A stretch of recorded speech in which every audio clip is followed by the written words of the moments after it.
안녕하세요. 오늘은 아직도 가야 할 길 스카펫 지금 거의 읽었는데요. 지금 보면 386페이지입니다. 그 중에서도 알파와 오메가 읽도록 하겠습니다. 그러나 사랑을 다룬 2부의 끝에서 제기된 의문은 여전하다. 사랑은 어디서 오는 걸까? 오히려 더욱 근원적인 물음으로 확대되었다. 진화라는 전능한 힘은 어디서 오는 것일까? 거기에 덧불려 은총의 근원에 관한 궁금증만 배가 될 뿐이다. 왜냐하면 사랑은 위식적인 것이지만 은총은 그렇지 않기 때문이다. 인간의 위식 밖에 존재하면서 인간의 영적 성장을 돕는 이 강력한 힘은 어디서 오는가? 이 질문에 밀가루나 강철 또는 구더기가 어떻게 생겼는지를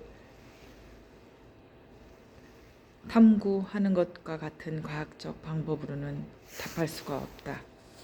그것이 만져질 수 없어서가 아니라 현재의 과학이 설명하기엔 너무나 근원적인 질문이기 때문이다.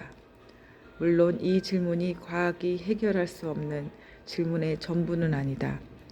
예를 들면 우리는 전기의 특성을 정말 알고 있는가? 에너지의 근원은? 우주는? 아마도 언젠가는 과학이 근본적인 질문들의 답을 내놓을지는 모른다. 그때가 언제일지 모르겠지만 우리는 추측하고 이론화하고 가정과 가설을 세울 수 있을 뿐이다. 진화와 은총의 기적을 설명하기 위해 우리를 사랑하고 우리가 성숙하기를 바라는 하나님의 존재를 가정할 수 있다. 이러한 가설은 많은 사람들이 보기엔 더욱 단순하고 안이해 보일지는 모른다. 너무 판타지 같고 유치하고 순진해 보일 수도 있다. 그러나 달리 어떻게 가정할 수 있을까? 터널 속 시야로 데이터를 무시하는 것은 답이 아니다. 질문하지 않으면 답을 얻을 수 없다. 이것이 비록 단순하다 해도 데이터를 검토하고 의문을 제기한 어떤 사람보다도 이보다 나은 가설은 혹은 가설조차 내놓기 어려울 것이다. 다른 누군가가 나타나 더 그럴듯한 무엇을 내세우기까지는 우리는 사랑을 베푸는 하나님이라는 유치한 가설을 따르든지 이론적 공백을 두든지 둘 중 하나를 선택할 수밖에 없다. 그러나 좀 더 진지하게 생각해보면 사랑의 하느님이라는 일견, 단순해 보이는 관념은 결코 아니한 철학이 아님은 알 수 있다. 사랑하는 능력, 성장하고 진화하려는 열망은 하나님이 어떻게든 우리에게 불어넣어 준 것이라고 상정한다면 곧이어 우리는 그 목적을 물어야 한다. 왜 하나님은 우리가 성장하기를 바라는가? 우리는 무엇을 향해 성장하는 걸까? 진화의 목적, 종착지는 어디일까? 하나님이 우리에게 바라는 것은 무엇인가?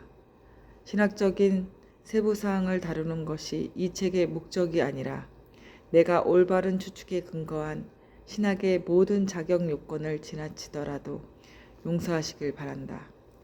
아무리 조심스럽게 접근하더라도 사랑을 베푸는 하느님이란 존재를 가정하고 그것을 진지하게 탐구하다 보면 결국은 한 가지 무서운 결론에 이른다. 하느님이 바라는 것은 우리가 하느님과 같아지는 것이다.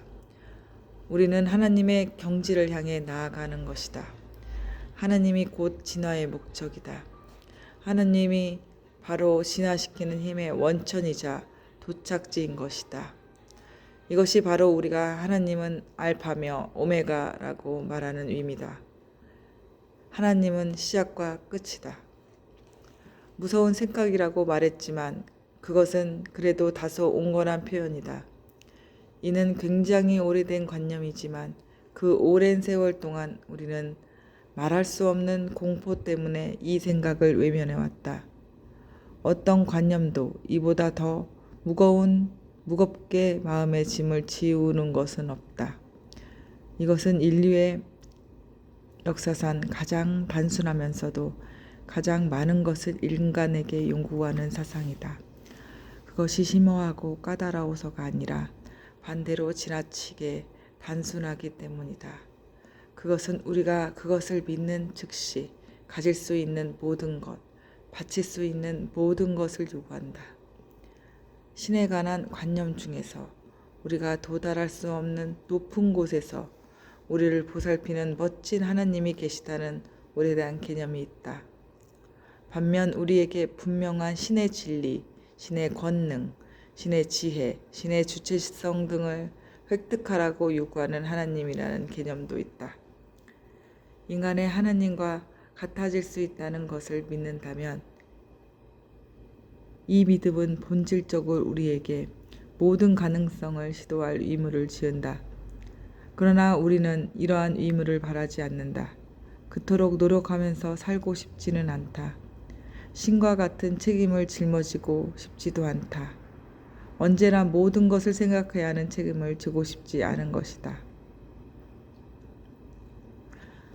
네, 오늘은 여기까지 읽겠습니다. 너무 길면 영상이 지루하니까요. 스카펫, 알파와 오메가 2부에서 사랑에 대해서 다뤘었는데요. 저도 이 책을 2부에 사랑을 다룬 것을 보고 저도 이 책을 선택하게 되었는데요. 사랑에 대해서 평범한 시각이 아닌 어떤 근원적인 질문을 하고 결론을 내렸기 때문에 그 필체, 그런 표현 방식에 마음에 들어서 읽게 되었습니다. 여기서는 그 사랑에 대한 2부의 끝에서 제기된 의문, 어떤 그런 파헤친 것에 대하여 더 이제 좀 더 생각하고 있습니다. 네, 여러분도 사랑에 대해서 그냥 단순한 사랑이 아니라 이제 근원적인 질문을 찾을 수 있기를 바랍니다. 그럼 안녕히 계세요.